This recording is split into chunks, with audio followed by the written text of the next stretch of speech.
Assalamualaikum warahmatullahi wabarakatuh. Selamat siang. Salam sejahtera untuk kita semua. Salam Rahayu.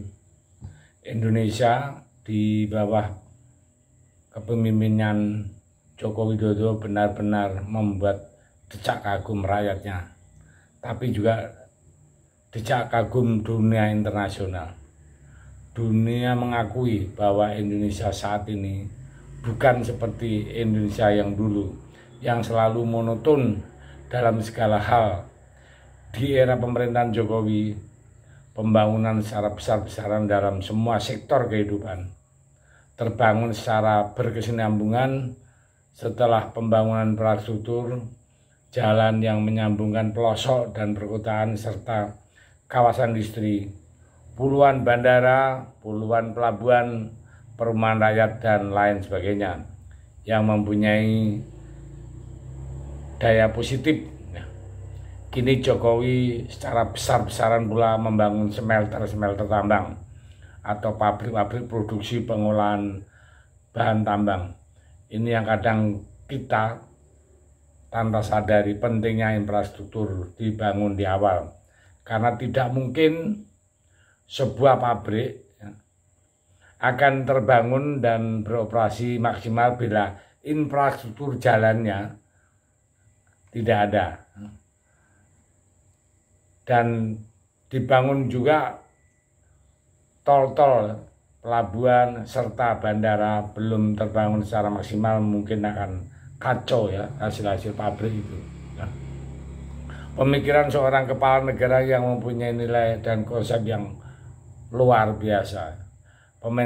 Pemerintah kini tengah melakukan pembangunan 12 pabrik pengolahan bauksit, yaitu untuk diolah menjadi alumina. Langkah ini untuk memanfaatkan secara maksimal cadangan sumber daya alam kita, yaitu bauksit.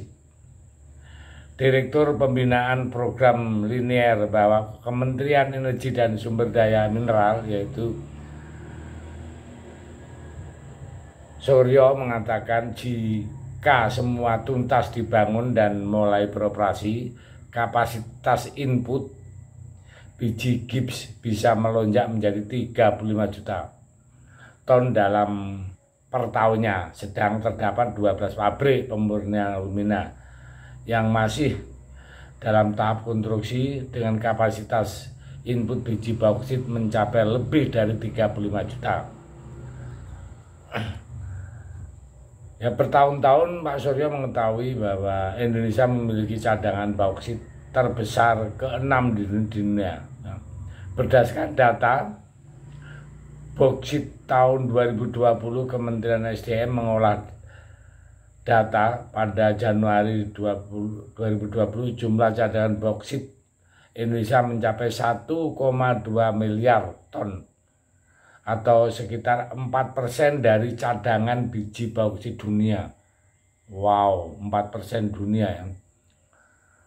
Jadi luar biasa. Yang sebesar 30 ton, yaitu 35 miliar ton. Berdasarkan data Kementerian SDM ini, jumlah sumber daya biji Indonesia mencapai 1,7 miliar ton dan logam bauksit 640 juta ton. Sementara cadangan terbukti yaitu biji bauksit itu sebesar 821 juta ton dan logam 299 ton. Adapun saat ini baru terdapat 2 pabrik smelter bauksit dengan kapasitas input biji yaitu sebesar 459.486 ya. Masing-masing dimiliki oleh Well Harpert Winning atau Doppel dengan harga beli dan Indonesia Chemical Alumni. Jadi 2 pabrik ini. Jadi itu adalah milik dari Inalu yang mengatakan dengan dibangunnya 12 pabrik pemurnian alumina yang baru, maka diharapkan akan bisa menyerap seluruh biji bauksit yang diproduksi dengan Demikian produksi alumina dalam negeri pun semakin dapat ditingkatkan hingga keseluruhan mencapai 13,9 juta ton di dalam per tahun, dengan perincian 1,3 juta ton berupa produk chemical grade alumina dan 12,6 juta ton berupa smelter grade alumina. Nah, menurut Pak Sudibyo, jika proyek realisasi diperkirakan cadangan biji bauksit Indonesia bisa cukup untuk 78 tahun ke depan, dan pabrik tersebut diprediksi juga akan menyerap jutaan tenaga kerja.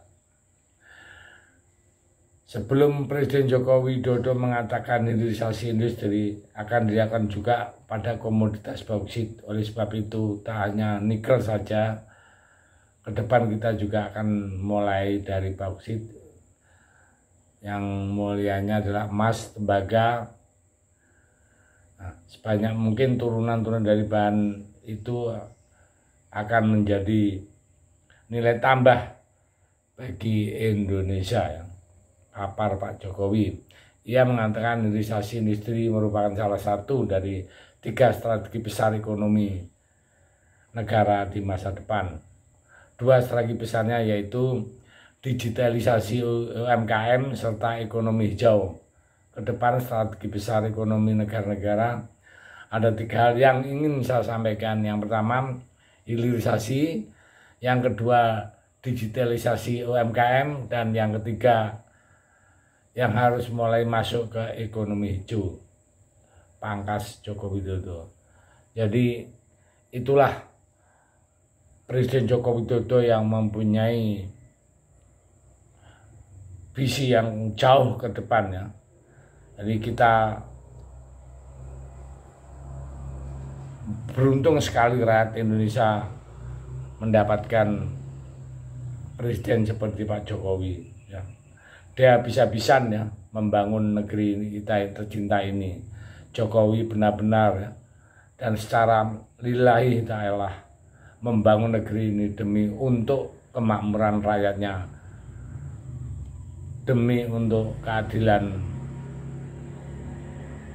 negara Indonesia.